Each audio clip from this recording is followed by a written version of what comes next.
ವಿಶ್ವಕರ್ಮನ ಜಯಂತ್ಯೋತ್ಸವದ ಈ ಅರ್ಥಪೂರ್ಣ ವೇದಿಕೆಯ ಮೇಲೆ ಕುಳಿತಿರತಕ್ಕಂತ ವಿಶ್ವಕರ್ಮರ ಮುಖ್ಯಮಂತ್ರಿಗಳಾದಂತ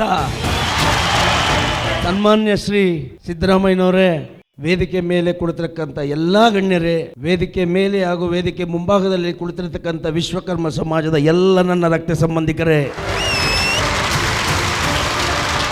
ನಾವು 5 ಕಸುಬುಗಳನ್ನ ಮಾಡ್ತೇವೆ ಸರ್. ನಿಮಗೆ ಗೊತ್ತಿಲ್ಲದಿರೋದೇನು ಇಲ್ಲ, ಎಲ್ಲ ವಿಚಾರಗಳು ನಿಮಗೆ ಗೊತ್ತಿದ್ರೆ. ಆದರೆ ನನ್ನ ಒಂದು ಪ್ರಶ್ನೆ ಏನಂತ ಹೇಳಿದ್ರೆ, ಈ ಸಮಾಜ ಈ ದೇಶಕ್ಕೆ ಕೊಟ್ಟಿರುವಂಥ ಕೊಡುಗೆಗಳು ಇಷ್ಟೊಂದು ಇರುವಾಗ ಈ ಸಮಾಜಕ್ಕೆ ಸವಲತ್ತುಗಳನ್ನ ಇಂದಿನ ಸರ್ಕಾರಗಳು ಯಾಕೆ ಕೊಟ್ಟಿಲ್ಲ ನಮಗೆ?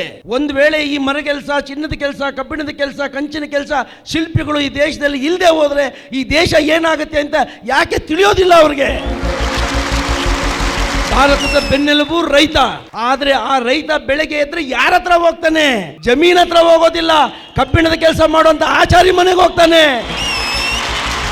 ಎಲ್ಲೋ ಒಂದು ಕಡೆ ನಮಗೆ ಜಾತಿಯ ಅಣೆಪಟ್ಟೆನ ಕಟ್ಟಿಬಿಟ್ಟು ಈ ಸಮಾಜ ಇಷ್ಟೊಂದು ಕೊಡುಗೆಗಳನ್ನ ಕೊಟ್ಟಿದ್ರು ಕೂಡ ರಾಜಕೀಯದ ಪ್ರಜ್ಞೆ ಈ ಸಮಾಜಕ್ಕೆ ಇಲ್ಲ ಅನ್ನೋ ಒಂದೇ ಒಂದು ಕಾರಣಕ್ಕೆ ನಮ್ಮನ್ನ ಬಲಿಪಶು ಮಾಡೋದಾದ್ರೆ ನಾವು ಇಲ್ಲಿದ್ದು ಏನು ಪ್ರಯೋಜನ ಅಂತ ಇಂದಿನ ಸರ್ಕಾರಗಳು ತಿಳ್ಕೋಬೇಕಾಗಿತ್ತು. ನಮ್ಮನ್ನ ಏನು ಕೇಳಿದ್ವಿ ನಾವು ಯಾರನ್ನು MLC ಮಾಡಿ, MP ಮಾಡಿ, ರಾಜ್ಯಸಭಾ ಸದಸ್ಯರು ಮಾಡಿ ಏನು ಕೇಳಲಿಲ್ಲ. ನಾವು ಯಾರ ಹತ್ರನೂ ಜನಸಂಖ್ಯೆಗೆ ಅನುಗುಣವಾಗಿ ರಾಜಕೀಯ ಶಕ್ತಿ ಕೊಡಿ ಅಂತ ಕೇಳಿದ್ವಿ. ಇದು ನಮ್ಮ ಹಕ್ಕಿದು, ಭಿಕ್ಷೆ ಅಲ್ಲ ಇದು. ಈ ಬ್ರಹ್ಮಾಂಡದ ಸೃಷ್ಟಿಕರ್ತನ ಹೆಸರಿನಲ್ಲಿ ಒಂದು ರಜನ ಕೇಳಿದ್ವಿ. ಯಾಕೆ ನೀವು ವೇದಿಕೆ ಮೇಲೆ ಬರ್ತೀರಾ? ವೇದಿಕೆಯಿಂದ ಕೆಳಗಡೆ ಇಳಿದ ತಕ್ಷಣ ಅವ್ರು ಹೋಗ್ತಾ ಇದ್ರು. ಯಾಕೆ ಹೋದ್ರು ಅವರು? ರಜಾ ಕೊಡಬೇಕು ಅಂತಾನೆ ನೀವೇನು ಷರತ್ತಿಲ್ಲ ಇಲ್ಲಿ. ನಾನು ಹೇಳೋದು, ಹಿಂದಿನ ಸರ್ಕಾರದಲ್ಲಿ ಕೇಳಿ ಕೇಳಿ ಕೇಳಿ ಬಾಯಿ ಒಣಗೋಯ್ತು ನಮಗೆ. ಅಟ್ಲೀಸ್ಟ್ ಅದಕ್ಕೆ ಏನು ಉತ್ತರ ಅಂತಾನು ಕೊಟ್ಟಿಲ್ಲ ಅವರು. ಏನ್ ಪಾಪ ಮಾಡಿದ್ವಿ ನಾವು? ಇಷ್ಟು ದೊಡ್ಡ ಕಾರ್ಯಕ್ರಮ ಮಾಡಿದ್ದೀವಿ, ಯಾರ ಹತ್ರ ಆದ್ರೂ 1 ಪೈಸಾ ತಗೊಂಡಿದ್ದೀವ ಅಂತ ಯಾರಾದ್ರೂ ಸಾಬೀತುಪಡಿಸ್ಲಿ ನೋಡೋಣ. ನಮ್ಮ ಶ್ರಮದ ಹಣದಿಂದ ವಿಶ್ವಕರ್ಮ ಜಯಂತ್ಯೋತ್ಸವನ್ನ ಮಾಡ್ತೇವೆ ನಾವು.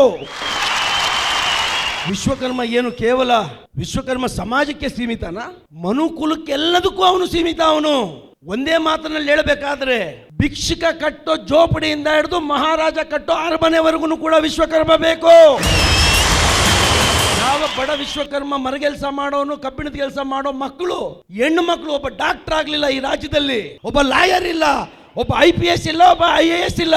ಯಾವಾಗ ನಮ್ಮ ಹೆಣ್ಮಕ್ಳು ಓದೋದು? ಏನ್ ಮಾಡಿದೀವಿ ನಾವು? ರಾಜಕೀಯ ಕಲಿತಿದ್ದೇ ಒಂದು ಶಾಪ ಅನ್ನೋದಾದ್ರೆ ಅದಕ್ಕೆ ರೆಡಿ ಇದ್ದೇವೆ ನಾವು.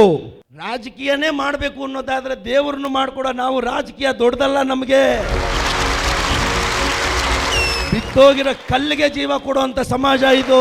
ಬೇಲೂರು, ಹಳೇಬೀಡು, ಪಟ್ಟದಕಲ್ಲು, ಐಹೊಳೆ, ಬಾದಾಮಿ ಎಂತೆಂತ ಕೊಡುಗೆಗಳನ್ನು ನಮ್ಮ ಸಮಾಜದವ್ರು ಕೊಟ್ಟಿದ್ದಾರೆ. ಸ್ವಾಮಿ, ರಾಜಕೀಯ ಇವತ್ತಿಂದ ಬಂದಿಲ್ಲ.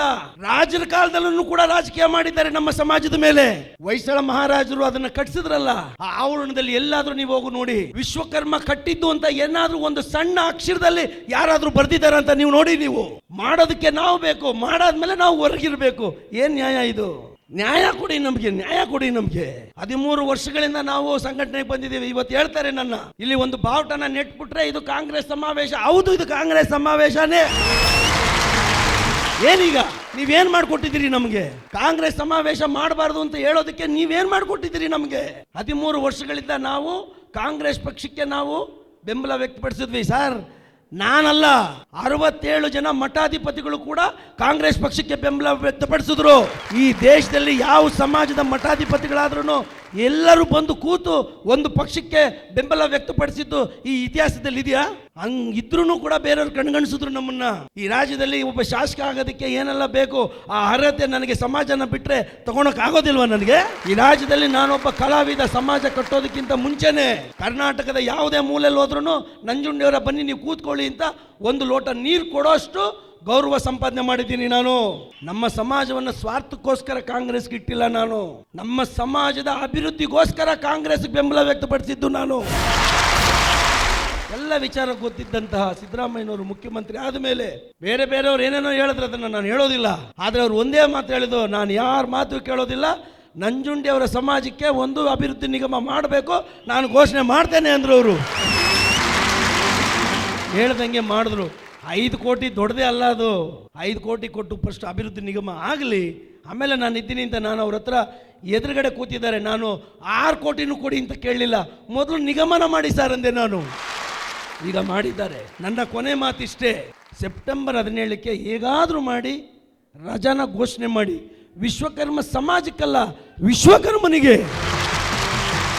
ಎರಡನೇದು, ಈಗ 5 ಕ್ಷೇತ್ರಗಳು, ಧಾರ್ಮಿಕ ಕ್ಷೇತ್ರಗಳು ನಮ್ಮ ಸಮಾಜದಿದೆ. ಒಂದು ಚಾಮರಾಜನಗರದಲ್ಲಿ ಇರ್ತಕ್ಕಂಥ ಸಿದ್ದಪ್ಪಾಜಿ ಚಿಕ್ಕಲ್ಲೂರು, ಎರಡನೇದು ಬಂದು ಪಾಪಾಗ್ನಿ ಮಠ ಇರ್ತಕ್ಕಂಥ ಕೋಲಾರ ಜಿಲ್ಲೆ, ಕಾಲಜ್ಞಾನಿ ವೀರಬ್ರಹ್ಮೇಂದ್ರ ಸ್ವಾಮಿಗಳದು ಧಾರವಾಡದಲ್ಲಿ ಇರ್ತಕ್ಕಂಥ ಸಿರಿಸಂಗಿ, 4ನೇದು ವರವಿ, 5ನೇದು ತಿಂತಿಣಿ. ಈ 5 ಧಾರ್ಮಿಕ ಕ್ಷೇತ್ರಗಳನ್ನ ಒಂದು ಮಾಡಿ ಅದಕ್ಕೆ ಅಭಿವೃದ್ಧಿ ಪ್ರಾಧಿಕಾರನ ನಮಗೆ ಮಾಡಿಕೊಡಿ. ನಮ್ಮ ಧಾರ್ಮಿಕ ಕ್ಷೇತ್ರಗಳನ್ನಾದ್ರೂ ನೀವು ಗುರುತಿಸಿದ್ರೆ ಆ ಕ್ಷೇತ್ರಗಳು ಇರೋವರೆಗೂ ಕೂಡ ಸಿದ್ದರಾಮಯ್ಯನವ್ರನ್ನ ಯಾರು ಮರೆಯೋದಿಲ್ಲ. ಅವಾಗ ಅದೊಂದನ್ನ ಮಾಡಿಕೊಡಿ. ನಾವೇನು ಕೇಳೋದಿಲ್ಲ ನಿಮ್ಮನ್ನ. ಕಟ್ಟ ಕಡೆ ಮನುಷ್ಯ ವಿಶ್ವಕರ್ಮನ ಬದುಕು ಚೆನ್ನಾಗಾಗಬೇಕು, ಇದನ್ನ ಮಾಡಿಕೊಡ್ತೀರಾ ಅನ್ನೋಂಥ ಭಾವನೆಯಿಂದ ಈ ವೇದಿಕೆಯಲ್ಲಿ ನನಗೆ ಪ್ರಾಸ್ತಾವಿಕ ಭಾಷಣ ಮಾಡಿಕೊಡೋದಕ್ಕೆ ಅವಕಾಶ ಮಾಡಿಕೊಟ್ಟಂಥ ಸಮಾಜದ ಬಂಧುಗಳಿಗೆ ಸಾಷ್ಟಾಂಗ ನಮಸ್ಕಾರಗಳನ್ನು ಹೇಳಿ ನನ್ನ ಪ್ರಾಸ್ತಾವಿಕ ಭಾಷಣವನ್ನು ಮುಗಿಸ್ತೇನೆ.